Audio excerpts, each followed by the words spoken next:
Olá, tudo bem com você? Espero que esteja tudo ótimo. Meu nome é João Cláudio Rufino e eu sou professor na Faculdade de Teologia. E já quero dizer a cada um de vocês, sejam muito bem-vindos aqui a este canal, nosso canal de estudos bíblicos diários. Exatamente, nós temos o propósito de levar esse ensino bíblico todos os dias de forma profunda. Então seja muito bem-vindo. E o evangelho de hoje é espetacular. Jesus vai contar uma parábola que vai apontar para duas grandes realidades referentes àquilo que é a vivência do evangelho, a realidade do reino de Deus. Exatamente. O texto de hoje é tirado de Lucas, capítulo 14, versículo 15 até o 24. E antes da gente mergulhar dentro desse texto maravilhoso, eu já quero te pedir que você possa curtir, que você possa compartilhar, que você possa deixar aqui embaixo os seus comentários. Eu leio todos eles e respondo todos eles também. Quero dizer que é uma alegria muito grande você comentar aqui embaixo do nosso vídeo. Além disso, que você possa se inscrever no nosso canal e ativar o sininho para as notificações, beleza? Vamos então, sem mais delongas, entrar neste texto tão especial que diz assim: ouvindo isso, um dos comensais lhe disse: feliz aquele que tomar refeição no reino de Deus. Mas ele respondeu: um homem estava dando um grande jantar e convidou a muitos. À hora do jantar, enviou seu servo para dizer aos convidados: vinde, já está tudo pronto. Mas todos, unânimes, começaram a se desculpar. O primeiro disse-lhe: comprei um terreno e preciso vê-lo, peço-te que me des por escusado. Outro disse: comprei 5 juntas de bois, vou experimentá-las, rogo-te que me des por escusado. E outro disse: casei-me, por essa razão não posso ir. Voltando, o servo relatou tudo ao seu senhor. Indignado, o dono da casa disse a seu servo: vai depressa pelas praças e ruas da cidade e introduz aqui os pobres, os estropiados, os cegos e os coxos. Disse-lhe o servo: o Senhor que o mandaste já foi feito, ainda há lugar. O Senhor disse então ao servo: vai pelos caminhos e trilhas e obriga as pessoas a entrarem, para que a minha casa fique repleta.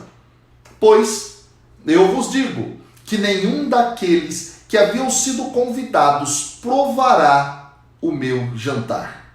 Ora, aqui no versículo 5 há uma referência a um dos comensais. Por que razão? Se você está acompanhando já aqui conosco dia a dia desse evangelho, você já sabe que Jesus está neste capítulo especialmente dentro de um almoço na casa de um fariseu. E aí, Jesus então, neste momento, depois de ter falado uma palavra muito dura no evangelho de ontem, a respeito dos pobres que devem ser acolhidos, é muito interessante que há uma reação de um dos comensais.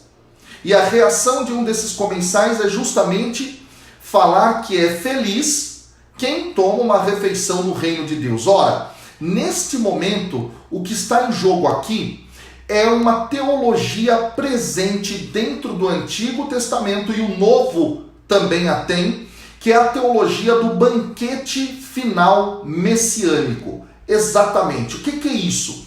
Quando nós olhamos alguns textos, como por exemplo Isaías, capítulo 25, não fiz assim, mas é 25, versículo 6, lá é dito assim: o Senhor dos exércitos dará neste monte a todos os povos um banquete de coisas gordurosas, uma festa com vinhos velhos, pratos gordurosos com tutanos e vinhos velhos bem clarificados. Aqui se retoma essa profecia de Isaías que justamente fala a respeito de quando o Messias vier, um banquete será servido. O fariseu está se referindo a esse banquete.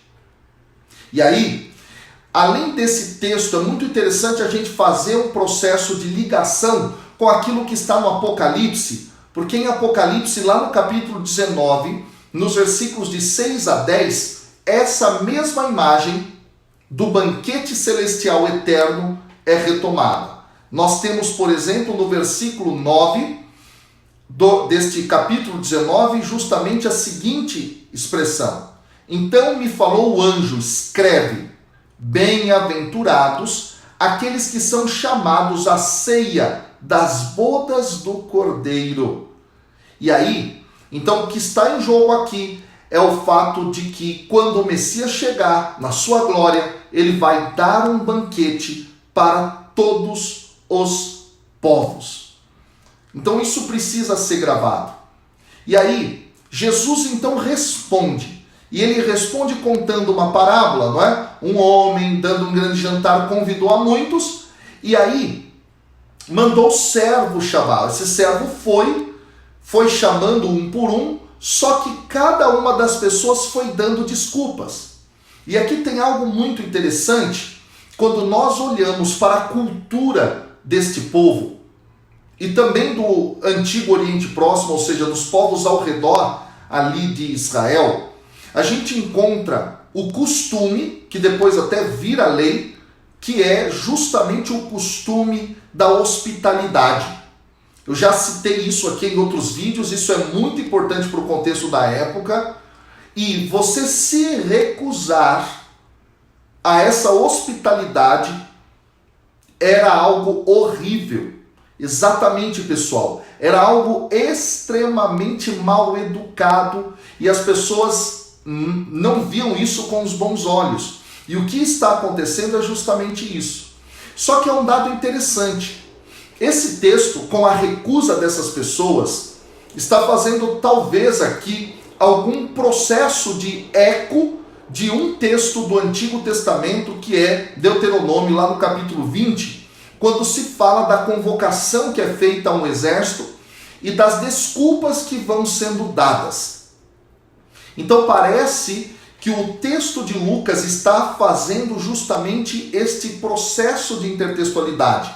Lá em Deuteronômio 20, versículo 7, e também no Deuteronômio capítulo 24, versículo 5, e em 1 Macabeus, capítulo 3, versículo 56, onde vai aparecer justamente as escusas, não é? As desculpas que são dadas àqueles que são convocados a fazer parte de um exército. Bom, o que dá aqui a entender para nós? Tá? Muito importante. Que Deus, em Cristo Jesus, vem para os seus primeiros convidados. Quem são esses primeiros convidados? Serão os próprios judeus. Exatamente. E estes vão recusar que Jesus é o Messias. Então aqui há um primeiro aspecto teológico, literário dentro do texto. No Evangelho de Lucas, Jesus ele vai se apresentar primeiro àqueles que eram judeus. E lá em Atos dos Apóstolos, na continuidade da obra, os discípulos vão começar também em Jerusalém a sua missão, vão passar pela Judéia, vão passar pela Samaria e vão depois para os confins do mundo, pregando a todos os povos, levando a luz da palavra para todas as nações. Esse dado é muito importante, viu, pessoal? A obra lucana trabalha em cima justamente deste processo. Ou seja, se inicia para os judeus e amplia isso para todos os povos. E aí é interessante isso. Por quê? Porque dentro da parábola, Jesus vai dizer que o servo voltou, relatou tudo ao Senhor, e o servo, veja, indignado, mandou o servo ir para praças e para as ruas da cidade. E aí era para que ele chamasse os pobres, os estropiados, os cegos e os coxos. Aqui, pessoal, é a mesma lista do capítulo 14, versículo 13 do evangelho passado. Ou seja, os pobres são aqueles que vão abrir o seu coração nesse sentido, não é? Parece essa ideia que está sendo dada aqui, a obra do reino. E isso vai nos recordar tudo aquilo que eu falei no evangelho passado, não é? Do evangelho dirigido aos pobres, segundo aquilo que está dentro do profeta Isaías capítulo 61, que Jesus leu na sinagoga em Nazaré e disse que aquilo estava se cumprindo. Então, se você não assistiu a aula passada, vai até lá, você vai entender esse processo. É a mesma lista que é citada. Aí o servo vai lá, chama coxos, chama os pobres, chama todo mundo. O servo volta e diz, olha, ainda tem lugar. E aqui é muito interessante porque no versículo 23, o Senhor vai dizer àquele servo, vai pelos caminhos e trilhas. E caminhos e trilhas aqui é justamente a ampliação de praças e ruas. Praças e ruas quer dizer algo interno, dentro de um determinado ciclo de cidade. Agora, caminhos e trilhas é para fora da cidade, para fora dos muros, ou seja, para todos os povos, para todas as nações. Jesus está então retomando aqui essa teologia que é construída dentro de Lucas. A aliança é para todos os povos, inclusive gentios, inclusive esses que não conhecem ao Deus de Israel, ok?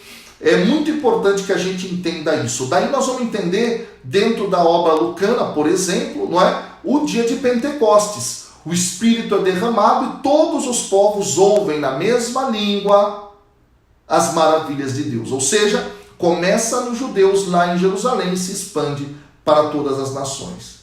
E aí, pessoal, agora o texto vai então encerrar justamente da seguinte forma: pois eu vos digo que nenhum daqueles que havia sido convidados provará o meu jantar. Ora, a proposta foi feita, eles não quiseram, agora já não tem mais jeito.